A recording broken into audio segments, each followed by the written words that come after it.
Oke, pernah kepikiran nggak, apa sih yang ada di balik sebutir benih cabai? Bukan buahnya yang pedas itu ya, tapi benihnya. Biji kecil yang jadi awal dari semuanya. Nah, kali ini kita bakal bongkar perjalanan rahasia yang ternyata penuh pertaruhan besar di balik lahirnya satu benih cabai yang sempurna. Nah, ini dia. Hal pertama yang harus kita paham banget, bikin cabai buat dimakan, itu beda jauh sama bikin cabai buat benihnya. Beda banget. Kalau yang satu tujuannya biar jadi sambal yang enak, yang satunya lagi ini, wah, ini urusannya udah sains yang presisi banget. Fokusnya itu bukan lagi soal rasa atau segede apa buahnya, tapi soal kemurnian genetik, kekuatan tumbuh, dan daya hidupnya. Jadi ini bukan sekedar nanem loh.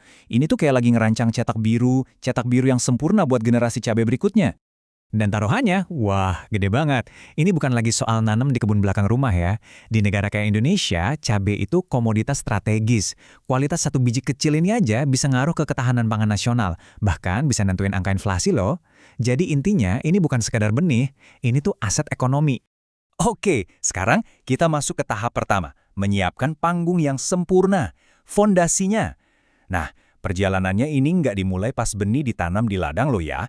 Justru semuanya itu dimulai jauh sebelum itu, dari persiapan fondasi yang super matang.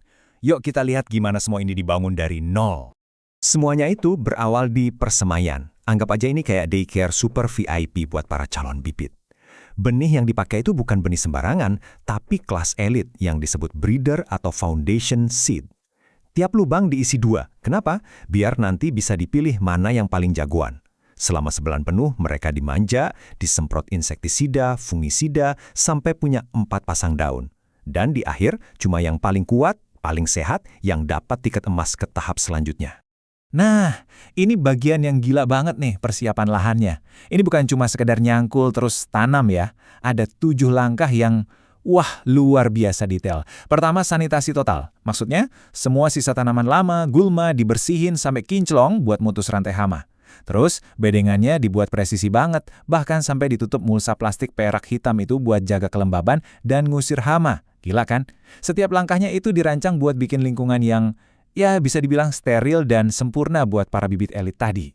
Momen pindahannya ini kayak operasi bedah yang super hati-hati. Dan waktunya pun penting banget. Kenapa harus sore?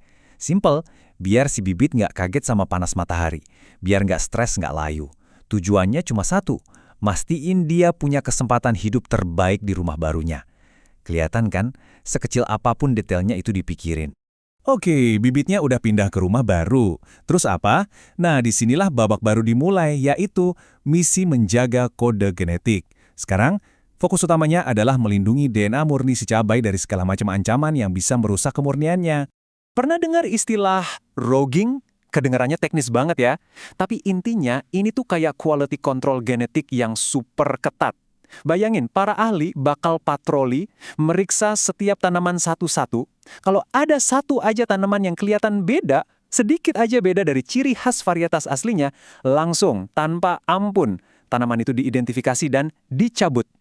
Tujuannya cuma satu, kemurnian genetik 100%, nggak ada kompromi. Terus, kenapa sih crogging ini penting banget? Jawabannya ada di angka ini, 36,8%. Angka apa ini? Ini adalah resiko penyerbukan silang oleh serangga. Jadi meskipun bunga cabai itu bisa kawin sendiri, serangga dari luar bisa aja datang bawa serbuk sari dari cabai jenis lain.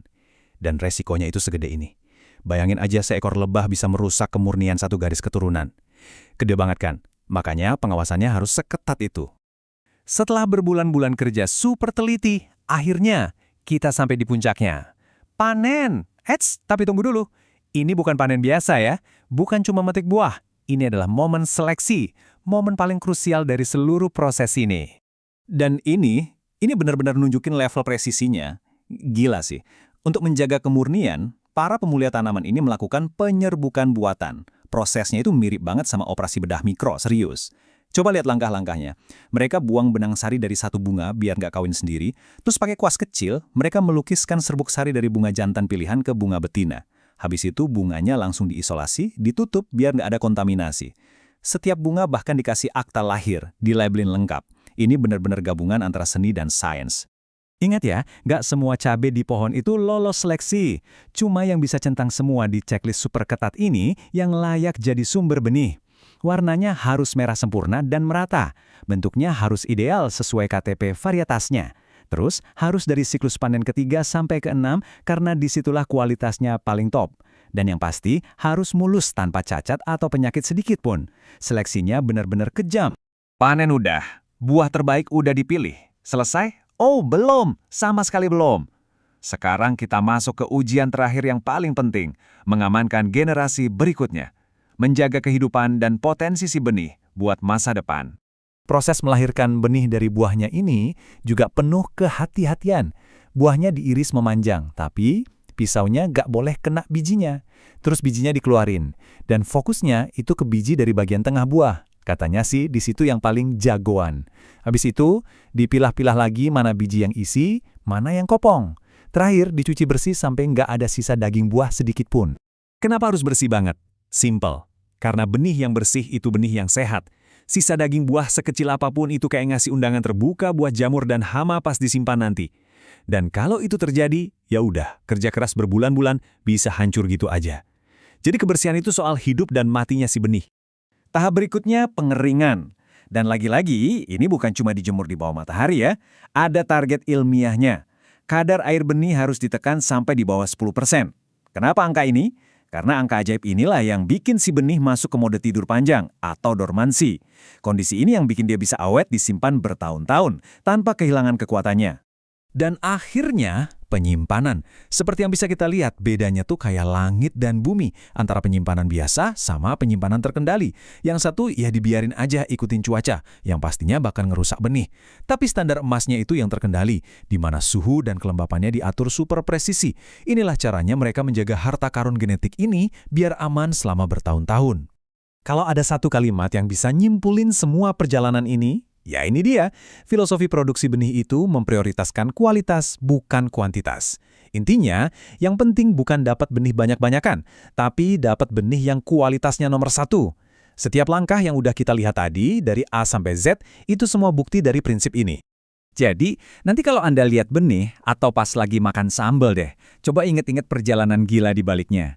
Dan ini jadi bikin kita mikir ya, kira-kira perjalanan rahasia apa lagi sih yang ada di balik makanan yang kita makan tiap hari?